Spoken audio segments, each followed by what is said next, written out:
12 mois de prison avec sursis, 500 000 francs d'amende et 2 ans d'inéligibilité. C'est la peine demandée par le procureur de la République à l'encontre de Jacques Lallier.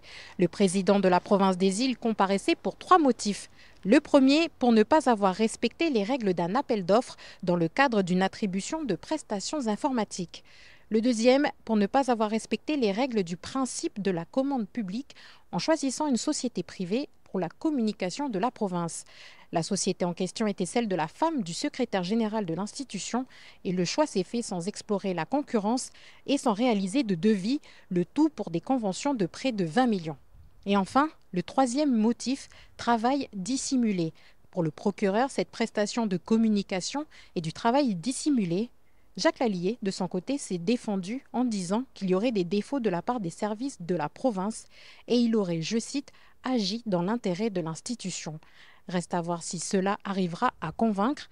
La semaine dernière, le président de la province des Îles a déjà été condamné à 4 mois de prison avec sursis pour avoir renversé un piéton avec son véhicule alors qu'il était sous l'emprise de l'alcool.